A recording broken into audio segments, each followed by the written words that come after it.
A low hum fills the frame, not wind, but centrifuges spinning somewhere under Tehran's dust-gray skies. Cut to a night shot of Tel Aviv, lights punctured by the distant thud of air defenses. Cut again to a corridor in Washington, urgent faces lit by phones and classified briefings. The question hangs in every newsroom, every parliament, every living room with an eye on the news.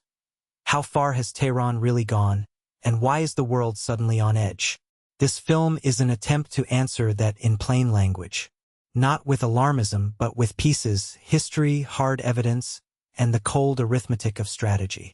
We'll trace how a scientific program became a political lightning rod, why inspectors and satellites matter, and how a mix of enrichment levels, covert sites, and proxy battlefields can turn technical progress into a strategic crisis. Picture the IAEA reading a report at a conference table, the leader of a regional militia looking at a weapons map, and an admiral watching shipping lanes in the Gulf and the Red Sea, each one reading the same set of warning signs through different lenses. Listen to an imagined exchange between a senior diplomat and a military planner. Diplomacy still has time, one says. But not forever, replies the other. That tension between negotiation and the impulse to prevent a worst case is the heartbeat of what follows. We will separate two commonly confused ideas: latent capability, the industrial and scientific capacity to build a bomb, and an actual deliverable weapon. The difference is technical but decisive. It shapes policy, sanctions, and the calculation of whether one state might strike to stop another. Along the way you'll meet the shadow actors, proxies in Lebanon, Yemen, and Syria, and the global stakes: oil prices, trade routes, insurance rates, and the ever-present risk that a localized strike cascades into regional war. If you find the technical jargon or the legalese of UN reports confusing, say so. Tell us what's your biggest struggle in understanding Iran's nuclear program. Like the video, subscribe for the next segment where we'll map the concrete indicators, enrichment stages, declared and suspected facilities, and the satellite evidence that has analysts arguing the world is closer to a decision point than most realize. The hum of centrifuges is one of those sounds that stays with you. A high, relentless, where you can almost feel under your skin. Picture a dimly lit hall in Natanz or a cavern carved into the mountain at Fordow. Long rows of machines, technicians checking gauges, blue light reflecting on metal casings. That hum, over the last decade, has a rhythm that changed from research to production. Iran didn't simply flip a switch. It layered steps. More advanced centrifuges installed. More cascades linked. Enrichment climbing from low commercial levels into ranges that make diplomats and generals exchange worried glances. When the enrichment percentages rise and the stockpile grows, the math that used to be academic becomes urgent. Breakout time, the period needed to assemble enough weapon-grade material for a bomb, shrinks from years to months, even weeks on paper, depending on how many advanced machines run uninterrupted. But capability isn't only about numbers. It is also about where and how activities are hidden. Underground halls, redundant sites, modular workshops that can be moved, procurement networks masking purchases of lab equipment. All of it blurs the line between declared civilian labs and a latent weapons enterprise. Covert experiments with uranium metal, clandestine metallurgy labs to convert hexafluoride gas into solid components, and research on miniaturized warhead designs are technical steps that, if combined, radically change strategic calculations. And then there's delivery, missile tests of longer-range systems, live drills that demonstrate reentry capabilities, and the obvious question: if you had a device, how would you mount it and deliver it reliably? IAEA cameras, audits, and access are the international speed bumps meant to slow that trajectory. When feeds go dark, when inspectors' access is limited or delayed, uncertainty explodes into political pressure. Every unaccounted kilogram, every offline camera, becomes a bargaining chip in Tehran, Jerusalem, and Washington. Inside Iran, commanders argue necessity. Diplomats talk sanctions and survival. In capitals across the region, strategists redraw risk maps, factoring in allied proxies, groups like Hezbollah and the Houthis, who can extend influence and complicate retaliation calculations without crossing the line into full conventional war. You can feel the tension building in corridors of power and in desert hangars alike, a quietly accelerating threat curve. Next, we confront the moment when diplomacy starts to fray and decisions shift from signaling to irreversible action. Want to keep following this timeline as it tightens? Hit subscribe and stay with us. There's more coming. The room smells of coffee and ozone. A digital map fills the wall. Dots pulse where satellites last saw activity. Arrows trace probable supply lines. A timer counts estimated breakout hours. Around the table, voices are low and taut. If they hit 60 and keep moving, we lose a buffer, an analyst says. Any preemptive option burns the whole neighborhood, counters a military advisor. You can feel the arithmetic and the fear in each sentence. Not numbers on a page, but choices that could shatter cities and markets. This is the moment diplomacy phrase. Years of inspections, negotiations, and sanctions have narrowed options into a handful of impossible decisions. Tehran's enrichment paths, covert construction, and hardened centrifuge cascades have turned theoretical risk into near-term contingency. For Israel, the prospect of a nuclear-capable Iran rewrites deterrence. For the United States, it forces the calculus between preventive action and open war with regional knock-on effects. In Tehran, leaders speak of security, pride, and deterrence. In Jerusalem and Washington, planners speak of timing, targets, and acceptable blowback. Each side hears a different red line. Outside the command centers, the escalation is already spreading. Hezbollah moves men and missiles along Lebanon's frontier. Houthi skirmishes threaten shipping in the Red Sea. Shadow cells test defenses with sabotage and cyber probes. Markets twitch at the smell of risk.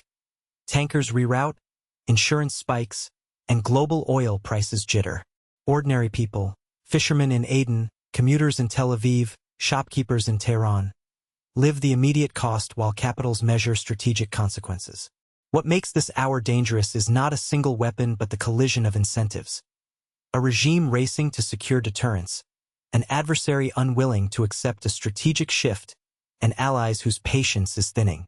Small incidents can cascade. Miscalculation becomes the fuse. So we stand at a precipice where intent, capability, and timing meet.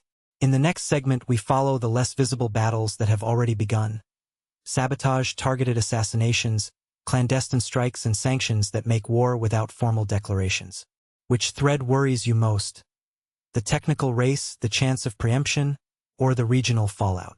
If this clarity helps, like and subscribe, and stay with us as we trace the shadow war that could make today's brinkmanship tomorrow's headlines.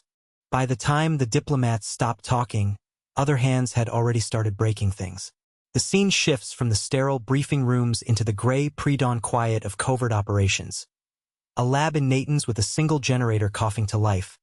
A convoy on a lonely road in Damascus that never reaches its destination. A freighter off the coast of Yemen that wakes a navy to debris and fire. Sabotage is surgical and symbolic. Transformers blown.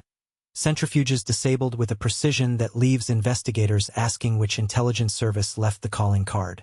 Assassinations read like pages torn from a spy novel. A scientist walking his dog. A car that refuses to start. A sniper's whisper on a rooftop. In Tehran, the mood is a mixture of outrage and weary calculation.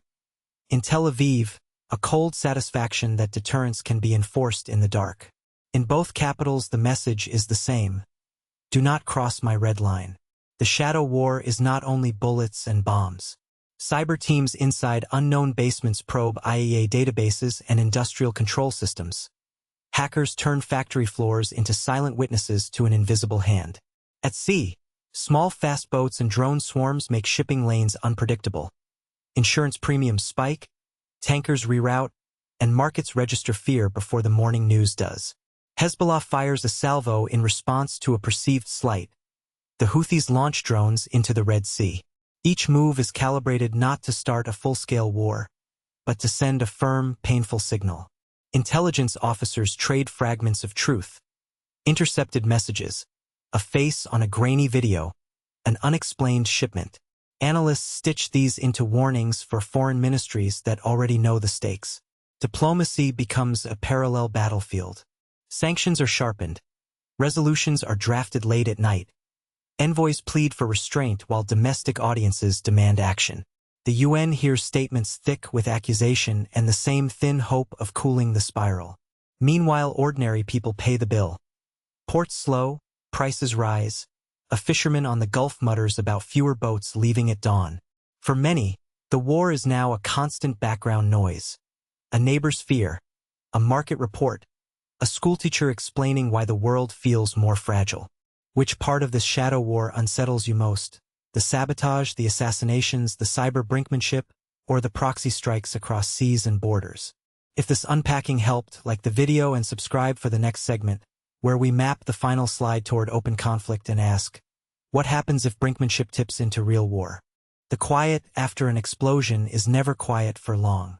Midnight in a desert compound, a silhouette bent over a smoking hatch, a CCTV feed frozen on a flash of light, a lab that months earlier hummed with centrifuges now sealed and silent.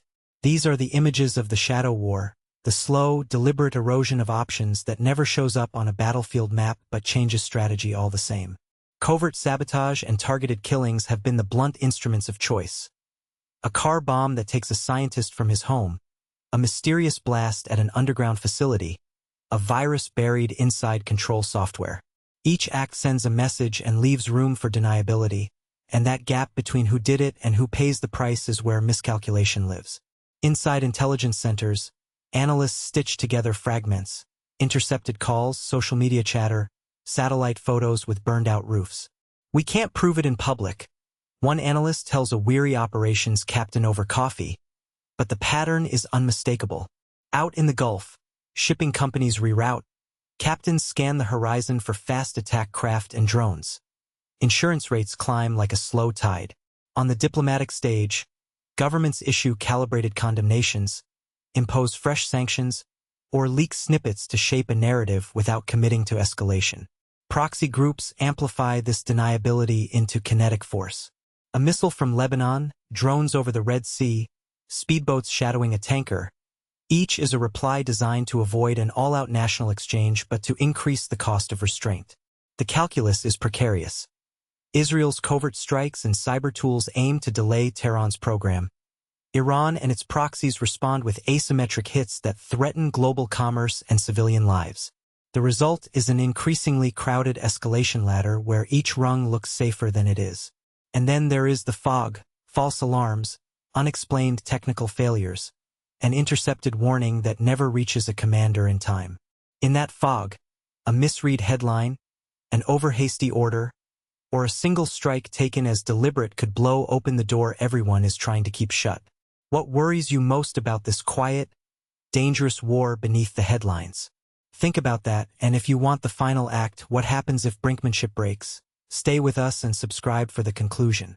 By the time the cameras fade and the maps go dark, the question that lingers is not technical jargon or treaty text.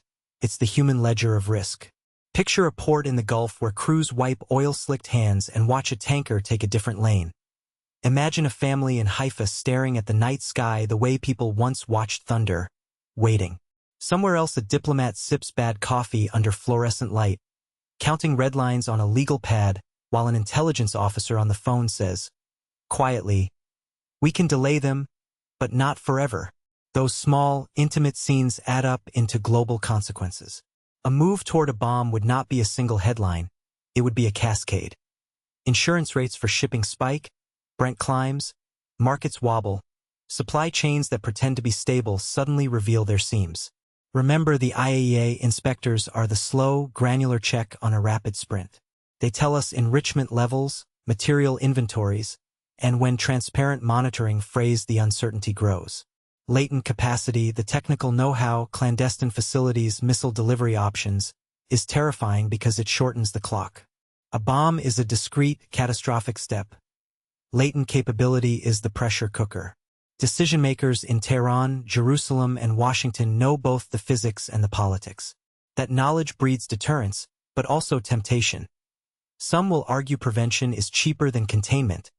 Others warn prevention spells regional conflagration. If brinkmanship slips into open conflict, the theater is not just the airspace above Iran. It is Lebanese hills where Hezbollah fires from villages, Yemeni coasts where Houthi drones hunt convoys, Syrian deserts where proxy logistics operate in the dark. It is ports closed temporarily, grain delayed, prices felt in supermarkets thousands of miles away. It is soldiers on both sides making choices that can't be undone by backroom diplomacy. We end where we began. watching, trying to understand what a line crossed would actually mean. Tell me, what's still unclear for you?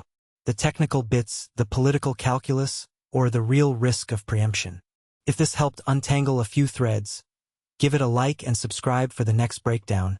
We'll follow the maps and the moments that matter.